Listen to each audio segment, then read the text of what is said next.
Yeah, I've been playing some Game Boy games. I streamed, plug my streaming channel. You can either view my archives on EJ Streams on YouTube or go to my Twitch channel, which is EJ Massa. And I streamed recently Mega Man 5 for the Game Boy. It's such a interesting game because I don't think it sold. They didn't like Capcom during that time was just releasing stuff in not many big numbers, but man, they put a lot of effort into that Mega Man 5 for the Game Boy. Is it fun? It feels to me like I've actually never played a Mega Man for Game Boy. It feels like that would be a good game for a Game Boy. Yeah, so the Game Boy games are interesting because they're basically remixes of the NES games until you get to 5. 5 is where they just made an original game for the Game Boy that's Mega Man. Yeah. And they pull out all the stops. They're like the animation of the enemies is great. Like you can't even believe it's on Game Boy. It's pretty challenging. So you gotta be good at being Mega Man. Luckily I am. I finished the whole game on stream. Check out that archive. It's just doing this. Okay.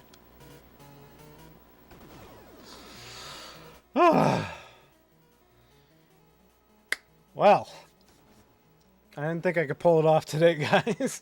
A YouTube channel that I keep popping back into called Big Ol' Words. Check this shit out. And I had plugged them one time. They did a video about the 3 eras of NES, and they covered Euphoria. That's how I learned about that. I don't know. They're just always up in. They're really good at discovering things I haven't really heard about yet. And they did a cool video, or I think a series of videos, 8 NES games that were actually Game Boy titles in disguise.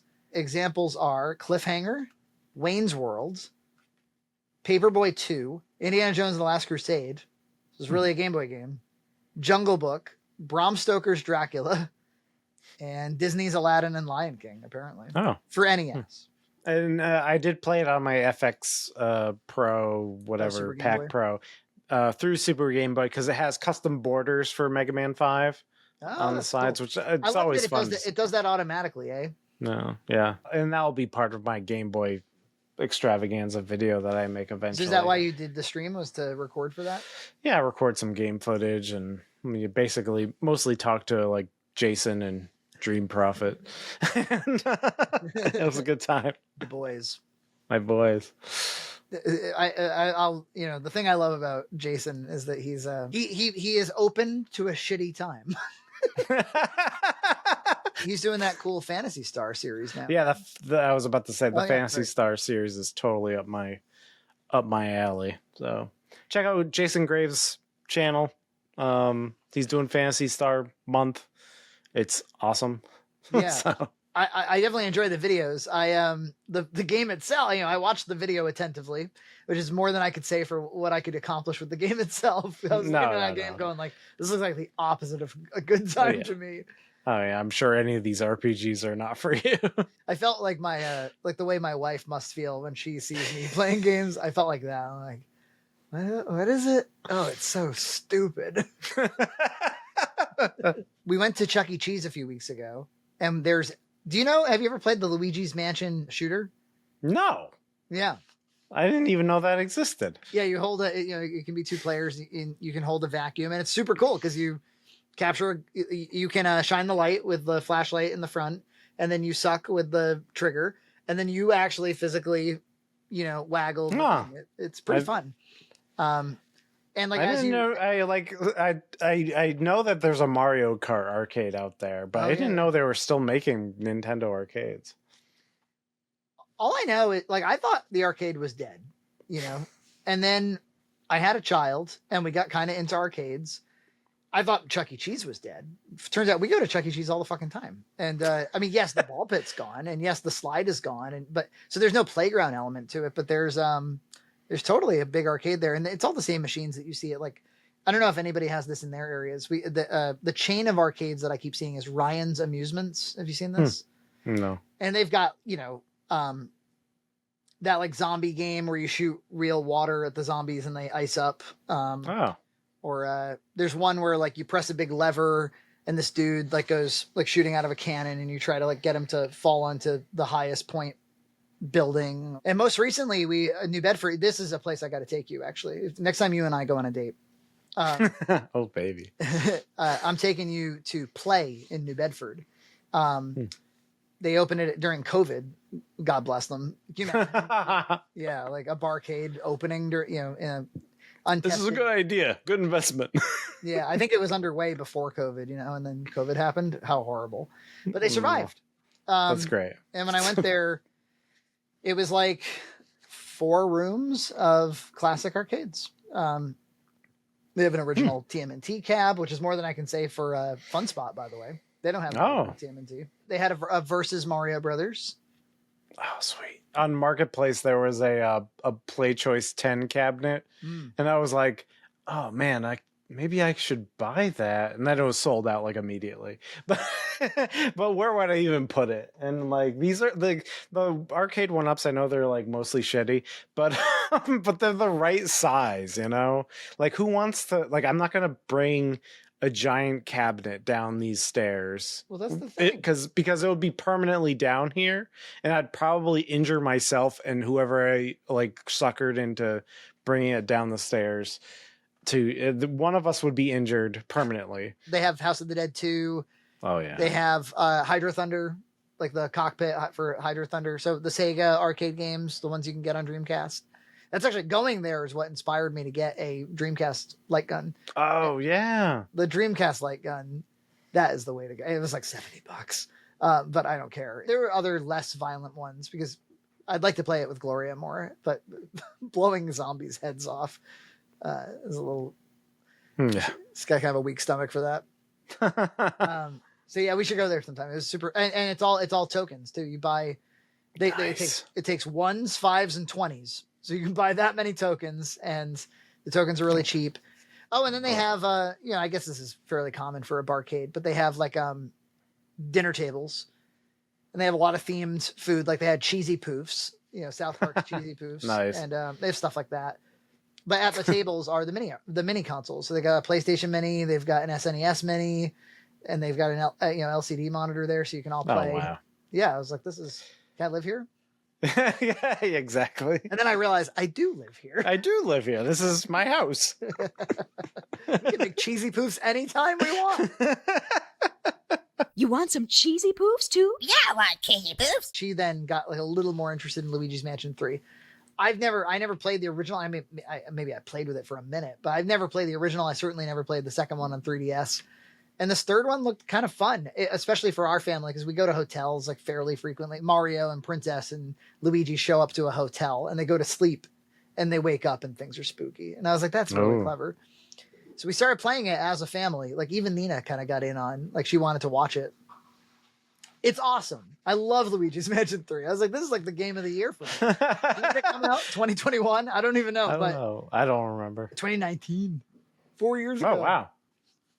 But it's so cute and so fun and so smart and funny. The animation's awesome.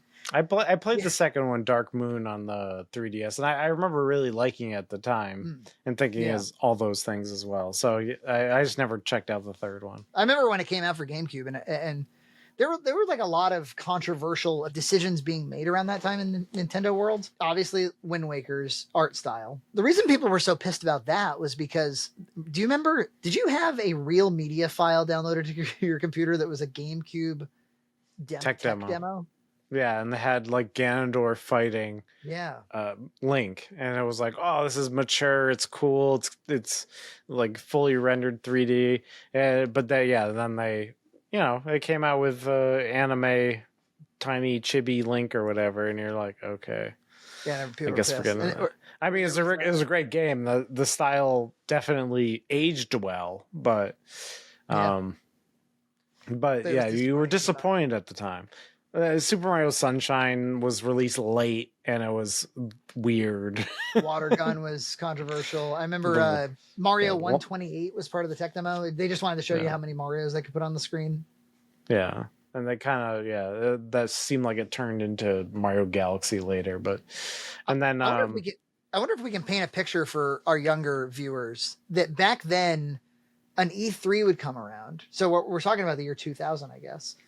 The internet was like just still kind of getting into homes. Like not everybody even had the fucking internet to begin. Like there were homes that didn't have the internet.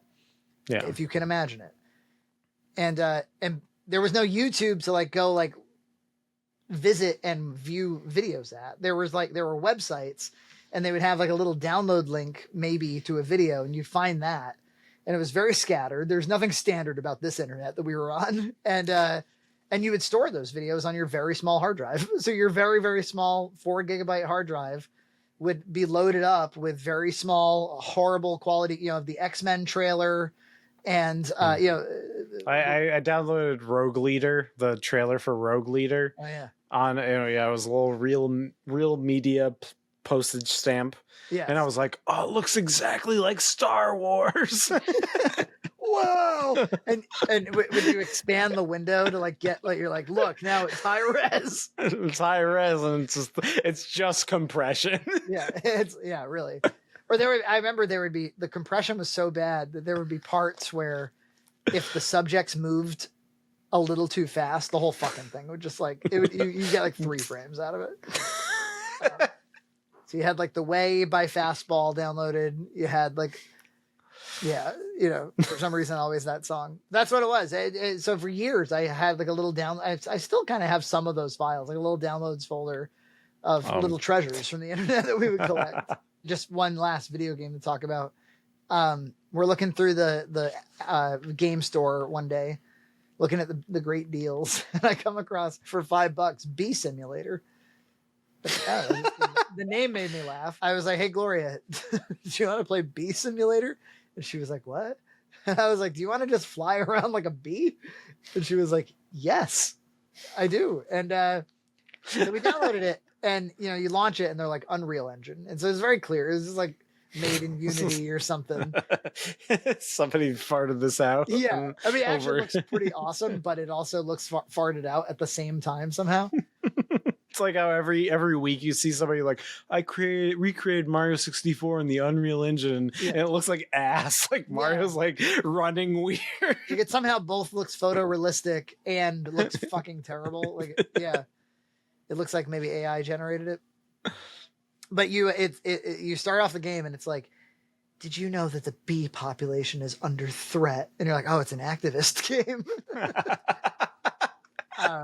And you fly around, like you're inside like a tree and they're like, come on. And they're like, put in your name. Like, come on, Gloria, let's go. And you have to, collect pollen and then bring the pollen back to the hive. It's Bee Simulator. It's literally a bee simulator. I don't know what I expected. You fly to the queen and she's like, hello, my child. Leave the tree and go get pollen from the outside.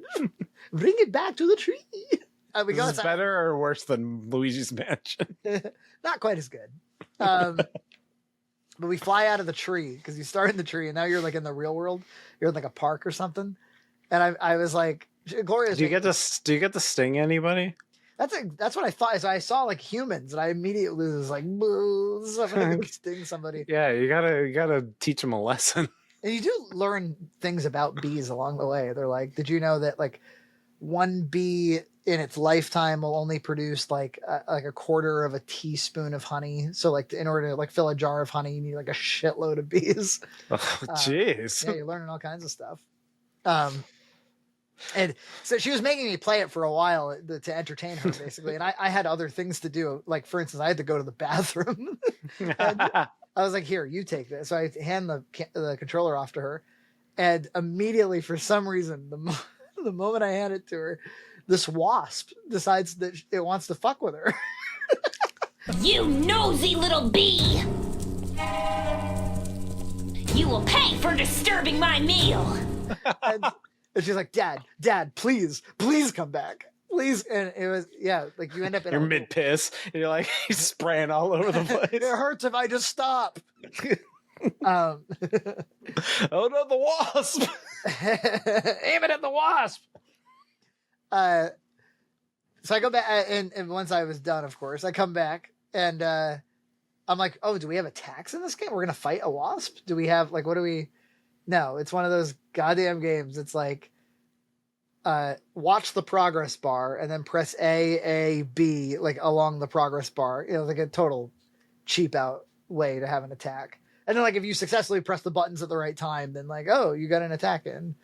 Oh. I was like, God, video games suck.